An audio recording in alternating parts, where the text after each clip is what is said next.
ये कहानी एक ऐसे लड़के की है जो अब शहर छोड़कर अपने गांव जा चुका है। इंदौर, जीते जागते सपनों का शहर। कोई यहां सपनों को जीने आता है तो कोई उन्हें सच करने। तो कितनों के सपने अधूरे ही रह जाते हैं। तो चलिए शुरू करते हैं आज की कहानी। उस रात की बात। गांव में पढ़ा लिखा सीधा साधा लड़का राजेश, जिसे सब राजू कहकर बुलाते हैं। राजू का कहना है कि मुझे राजेश से ज्यादा राजू नाम अच्छा लगता है, क्योंकि मेरी मां मुझे इसी नाम से बुलाती है। अपने सपने को उड़ान देने के लिए राजू भी आज से 3 साल पहले इंदौर आया था। राजू का कहना है कि वो कॉलेज के साथ साथ किसी गवर्नमेंट एग्जाम की तैयारी भी कर रहा था, इसलिए कई बार देर रात तक पढ़ना पड़ता था, तो कई बार पढ़ते पढ़ते सुबह हो जाती थी। 18 जनवरी 2023 रात के लगभग 2 बजने को थे। सुबह कॉलेज भी जाना था, इसलिए राजू ने सो जाना उचित समझा। आगे वाले कमरे की लाइट बंद कर राजू ने अपने मोबाइल का लाइट ऑन किया और अंदर वाले कमरे में सोने के लिए आ गया।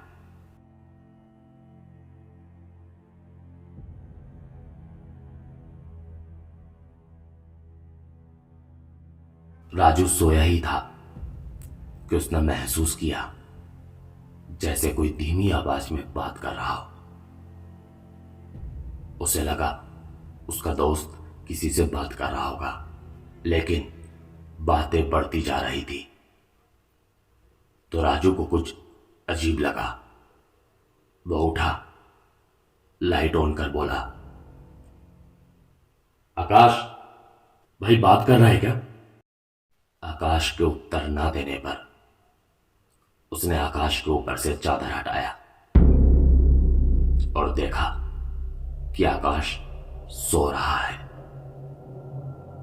आकाश की नींद खुल चुकी थी। क्या हुआ? और ये लाइट चालू क्यों किया? और तू सोया नहीं अभी तक? चल सो जा। हाँ बस सो रहा हूं। तो मच्छर काट रहे थे तो सोचा गुड नाइट ऑन कर देता हूं। ठीक, गुड नाइट। ये कहते हुए राजू ने उत्तर दिया। राजू वापस सो गया, लेकिन यह सारी बात उसके दिमाग में चल रही थी। राजू सुबह उठा, कॉलेज गया, शाम को ट्यूशन, रात को पढ़ाई। लगभग 1 सप्ताह बाद राजू के साथ यही चीज दोबारा हुई। इस बार राजू को लगा कि किसी ने उसके दोनों हाथ पकड़ लिए हैं और राजू बिल्कुल भी हिलडुल नहीं पा रहा था। राजू कोशिश कर रहा था आवाज लगाने की, लेकिन बोल नहीं पा रहा था। राजू इतना डर गया कि वो नींद में ही हनुमान चालीसा दोहराने लगा।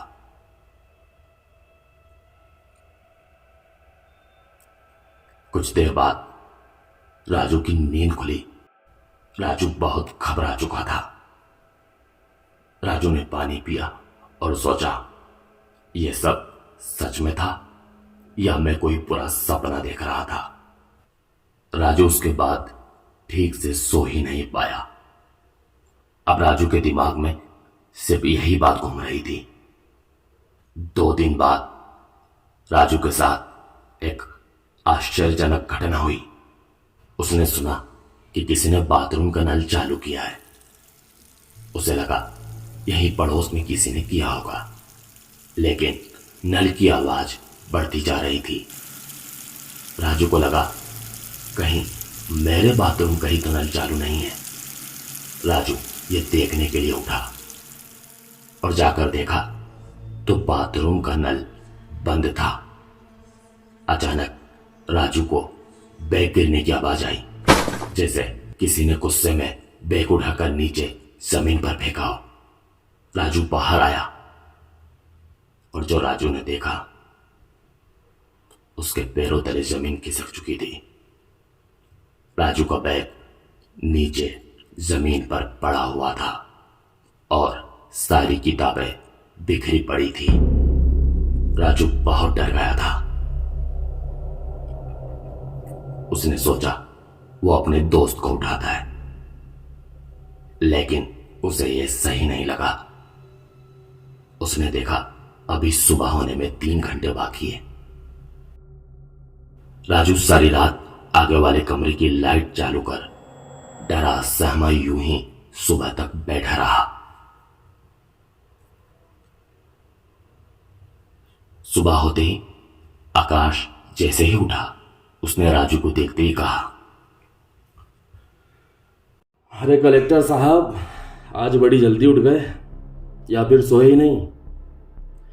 चल एक काम कर, दूध ले आ, मैं चाय बना दूंगा। चाय की प्याली के साथ राजू ने हिचकिचाते हुए कहा, यार आकाश, कुछ बताना है। इस पर आकाश बड़े ही संदेह से उसकी तरफ देखने लगा। पिछले दिनों जो भी घटित हुआ राजू ने सब बताया, लेकिन जैसे ही उसने कल रात की बात बताई तो आकाश जोरों से हंसने लगा और कहा, यार सुना था कि ज्यादा पढ़ने से लोग पागल हो जाते हैं। मैंने तो आज देख भी लिया। भाई तू ये भूतों की कहानियां क्यों सुना रहा है? अच्छा चल, मान लेते हैं कि तेरी बात सही है, लेकिन यह भी तो हो सकता है कि तू ये सब सोच रहा या फिर बुरा सपना हो। अबे जिस चीज को जैसी एनर्जी देगा वो वैसी ही होगी। ज्यादा कुछ उल्टा सीधा मत सोच। राजू को लगा था आकाश उसकी बात को समझेगा, लेकिन उसने तो सारी बात मजाक में ही डाल दी। अब राजू को मन पढ़ाई में बिल्कुल नहीं लग रहा था। वो सोचने लगा, मुझे कुछ दिन के लिए घर चले जाना चाहिए, लेकिन मैं घर वालों से क्या बोलूंगा? क्यों आया हूं? एक काम करता हूं, नहीं जाता हूं। वैसे भी एग्जाम पास में है। राजू ने किसी को नहीं बताया। अब राजू मानसिक रूप से बीमार होने लगा था। एक डर में जीने लगा था जो कि बढ़ता जा रहा था। राजू अब ना ठीक से सो पाता, ना पढ़ पाता। सारी रात आगे वाले कमरे की लाइट ऑन कर यूं ही बैठा रहता। उसे लगता कि मैं अगर सोया तो वो ही सब कुछ होगा। राजू का कहना है कि वो जब भी जैसे तैसे सोने की कोशिश करता तो उसे लगता कि पर्दे के पीछे कोई खड़ा है या फिर कोई उसके बाजू में सोया है। इसी डर से राजू रात भर करवट नहीं बदलता। एक दिन राजू यूं ही सोचने लगा कि मैं यूं ही डरता रहा तो एक दिन यूं ही डरते डरते इसी डर में मर जाऊंगा। इससे अच्छा है क्यों ना इस डर का सामना किया जाए। और इसी हिम्मत ने राजू का डर धीरे धीरे खत्म कर दिया था। अब राजू को किसी बात का डर नहीं था। राजू को अब जब भी लगता कि पर्दे के पीछे कोई खड़ा है तो राजू उठकर तुरंत पर्दे के पास चला जाता। जानबूझकर कमरे की लाइट बंद कर यूं ही अंधेरे में बैठा रहता, देखे कि क्या होता है। अब राजू मन लगाकर अपना काम करता। लगभग 15 दिन बाद एक रोज आकाश का रात को फोन आता है कि मैं बाहर पार्टी में जा रहा हूं, शायद इसलिए आज रात नहीं आ पाऊंगा। अपनी पढ़ाई खत्म कर राजू अपने बिस्तर पर आ गया था। सोने के लगभग आधे घंटे बाद राजू के साथ जो हुआ वो हैरान कर देने वाला था।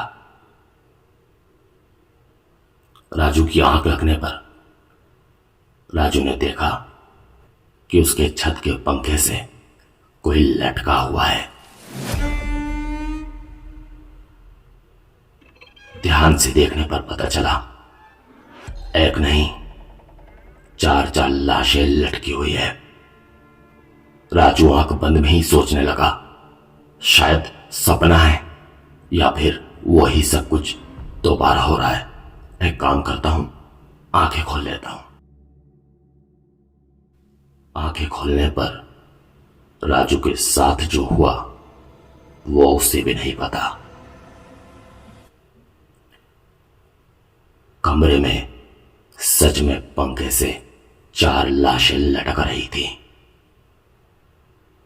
साथ ही किसी के रोने की आवाज,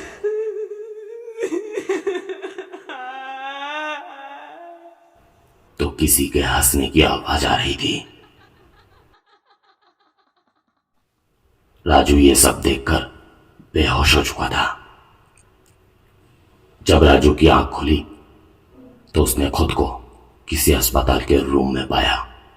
आसपास घर वाले और आकाश खड़ा हुआ था।